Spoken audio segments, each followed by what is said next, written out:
नमस्कार साथियों कई लोगों का ये क्वेश्चन होता है कि हम एससी कैंडिडेट से ज़मीन खरीद रहे हैं तो हम परमिशन कैसे लें, कितना समय लगेगा, कितना पैसा खर्च होगा यहाँ पर और नियम क्या हैं, किन कंडीशंस में हमें परमिशन मिलेगा और परमिशन नहीं मिली तो क्या होगा। मान लीजिए बिना परमिशन के जो लोग ज़मीन खरीद रहे हैं वो ध्यान रहें,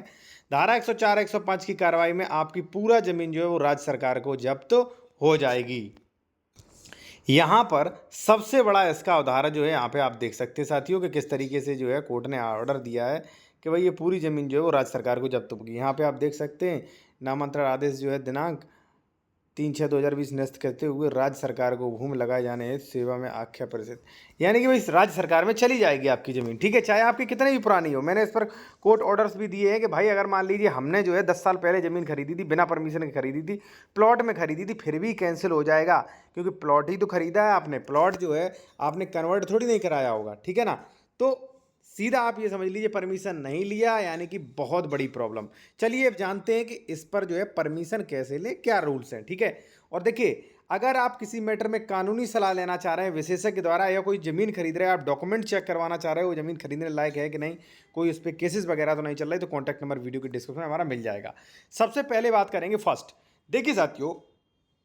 जो अधिनियम यूपी रेवेन्यू कोड 2006 का अधिनियम जो है उस पर स्पष्ट रूप से ये लिखा है कि भाई आप जो है विदाउट परमिशन जमीन नहीं खरीद सकते, ठीक है ना। अब उसमें कहा गया कि कुछ कंडीशंस में आप परमिशन ले सकते, तो क्या परमिशन ले सकते ये वाला आप देखें, ठीक है ना। फर्स्ट है, यदि उपनियम 5 के अधीन प्रस्तुत की गई आख्या और आपत्ति यदि कोई हो प्राप्त किए जाने के पश्चात यदि कलेक्टर को यह समाधान हो जाता है कि धारा 98 खंड 1 के का और खा की शर्तें पूर्ण हो, या तो जो 98 का और खा है उसकी शर्तें पूरी हो, ठीक है। मान लीजिए आप अदर डिस्ट्रिक्ट में रह रहे हैं, ज़मीन दूसरी डिस्ट्रिक्ट में, एक और 108 वाला, ठीक है, वो आप पूरा कर दें। सेकंड साथियों है, खातेदार या उसके परिवार का कोई सदस्य किसी घातक रोग से ग्रस्त है, ध्यान रहे, मान लीजिए किसी को कैंसर है, एड्स है, मान लीजिए कोई टीबी वगैरह, मान लीजिए कोई बड़ी बीमारी है, ठीक है, और इस पर विशेष किसी चिकित्सक या शल्य चिकित्सक द्वारा जो है प्रमाण पत्र जारी किया गया है और ऐसे रोग के उपचार के लिए व्यवहारों को पूरा करने के लिए अंतरण की अनुज्ञा आवश्यक है। भाई ट्रांसफ़र की जो है ऐसी कंडीशन में जो है वहाँ पर मिल सकता है, ठीक है। और मान लीजिए जो भी आपका व्यय होगा खर्चा वगैरह करने के लिए, भाई हमें बेचने की आवश्यकता है, अनुज्ञा आवश्यक है, तो इसके लिए आपको वो जो है मिल सकता है परमिशन, ध्यान रहे, ठीक है।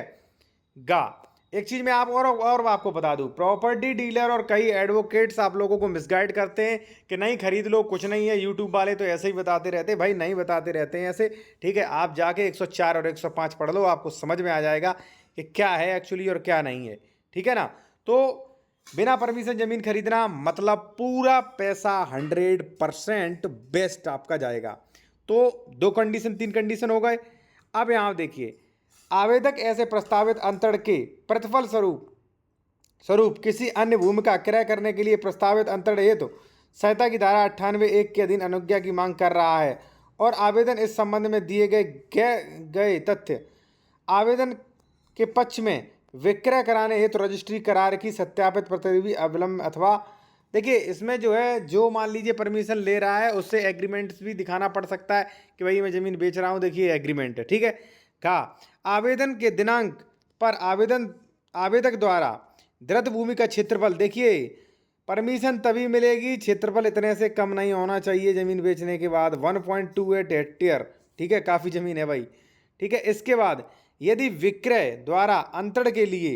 अनुज्ञा की मांग की जा रही है और भूमि के अंतरण के लिए प्रतिफल कलेक्टर द्वारा नियत सर्किट रेट मतलब कि अग्रत राशि से कम ना हो, ठीक है, वह कारण अवलिखित करें, यानी कि सर्किल रेट से आप कम पैसा नहीं दे सकते हैं। तो ये कुछ नियम है साथियों, ये कंडीशंस हैं। नेक्स्ट वीडियो में हम आपको बताएंगे कि भाई आप लोग जो है वो परमिशन के लिए प्रक्रिया क्या होती है, कंडीशंस बताएं, ठीक है। और आप चाहें तो रजिस्ट्री ड्राफ्टिंग बुक भी खरीद सकते हैं जो जूनियर एडवोकेट ने, प्राइस है 490, ये इसके अध्याय हैं, ये चैप्टर है, उनमें ये सीखने को मिलेगा, आप देख सकते हैं और ये ज्वाइन भी कर सकते हैं, ठीक है जी। चैनल ज्वाइन कर सकते हैं क्लासेस के।